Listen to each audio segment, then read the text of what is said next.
Good morning, good afternoon, and good evening, everybody. Thank you for tuning into another Supatease video. And in this one, we got another class tuning update, some readjustments to some specializations, some getting some buffs, some getting some nerfs. And as always, just doing my best to try and keep you up to date in the know and now with everything related to World of Warcraft. If you want to make sure that you're never missing out, smash that subscribe button. Your support is greatly appreciated. Now, 10.2 is coming out on November 7th, so we are either going to see a spree of class changes coming through in these next 2 weeks, or things may start to dry up. But judging by these changes, I'm kind of expecting a bit of a spree. So in this change, we're seeing changes to Vengeance Demon Hunter. Your 4-set bonus is now souls required to trigger Recrimination, increased to 60 up from 20. And your 4-set bonus, duration of Fiery Brand applied by set bonus, reduced to 3 seconds down from 6. So some minor nerfs to the Vengeance Demon Hunter set bonus overall. Mistweaver Monks are receiving a huge slew of changes.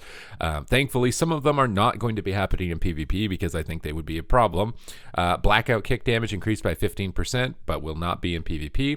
Tiger Palm damage increased by 50%, but will not be in PvP. Spinning Crane Kick, however, will be increased by 5% in all content. Feline Stomp is now going to be increased by 150%, up from 100%.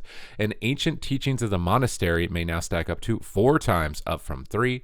Essence Font will now heal 5 targets, down from 6. But Essence Font's overall healing has been increased by 40%.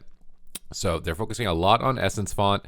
This has big implications for fist weaving in PvE. I think they're really trying to get Mistweaver Monks into that niche for PvE. As far as PvP is concerned, it's still a slight buff to fist weaving with the Feline Stomp change. And in rated battlegrounds, I mean, Essence Font might become pretty competitive with these changes particularly. So Mistweaver Monk stonks going up in general across the entire game, but heavy focus on fist weaving build, which for PvP honestly has been, pretty problematic so far, at least. I would say a lot of players are complaining about it, so not super excited about this one. For Holy Paladin, your healing is now going to be reduced by 8%, up from 5. However, your Holy Prism heal is going to be increased by 40%.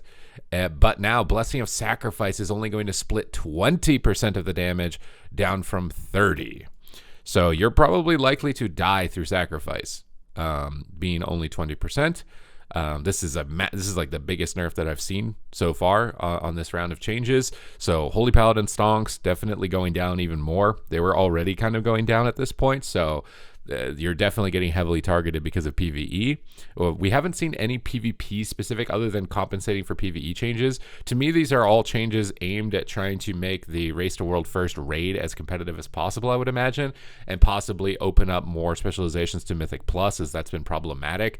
My expectation is that we either see a big PvP round changes coming either after the season starts, because that's usually when it happens. PvP balance at the beginning of the season, again, is the least impactful, usually because rating is kind of squished down. No one can really get high rating in the first week anyways, and it gives them a bunch of data to test when everybody's playing on the ladder. The only problem with that approach is that at the beginning of a new patch is when the most amount of people come back. So if the balance isn't good, it's probably going to leave a bad taste in their mouth and they might leave. So I'm not sure about this approach. We'll have to wait and see if it is the case that this is the approach, or PvP specific changes are going to be happening maybe next week or something like that. But to me, these changes seem to be really heavily oriented towards Raid and Mythic Plus. For Discipline Priest, you're receiving some heavy handed nerfs. Now in Raid, and the discussions that I've been seeing on social media from top level Discipline Priests for PvE was that they were absolutely ridiculous. They were doing monstrous amounts of damage. So Sins of the Many increases damage by 20%, down from 40. But apparently there's already a PvP modifier on this, and apparently in PvP this is just basically unchanged. So in PvP this is basically just unchanged. You don't have to worry about it. You're just getting an atonement buff basically of 5%, which is going to be nice. They've been really focusing on trying to get Discipline back to the atonement playstyle of healing. That was the playstyle that I liked the most. They're also in 10.2 simplifying the class, reducing the keybinds. It's going to be a lot more accessible and likely flow a lot better. So I'm really excited to check it out. Don't panic about this one though, at least to my understanding right now, is that there was already a PvP modifier that basically this doesn't do anything. It's just exactly the same way as it is in PvP. But in PvE, a lot of priests are upset because they started preparing their priest, and now, yeah. All right. For Holy Priest, we are seeing fixing an issue with Holy Word Sanctified hits 6 targets instead of 5, so a slight AoE nerf to Sanctify, not a big deal in PvP. However, Symbol of Hope now reduces the cooldown of major defensives by only 30 seconds instead of 40. So an extra 10-second CDR nerf. So this is pretty big. This is one of the main reasons you brought a Holy Priest, at least in PvP, was to reduce things like Astral Shift for shamans and getting those powerful defensive cooldowns ready faster. So a slight nerf to Holy Priest in that regard. However, your 4-set bonus is also getting nerfed. The proc chance is being reduced by 10%. So just nerfs overall for Holy Priest, a minor amount of nerfs.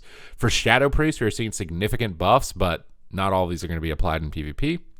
For Shadow Pain damage is getting buffed by 17%, not in PvP. Shadowy Apparition damage buffed by 17%, but not in PvP. Vampiric Touch damage increased by 25%, but not in PvP. So they're definitely aware of when things could potentially be problematic in PvP, but I have yet to see any really like that PvP section that's normally on these changes hasn't been here for a while.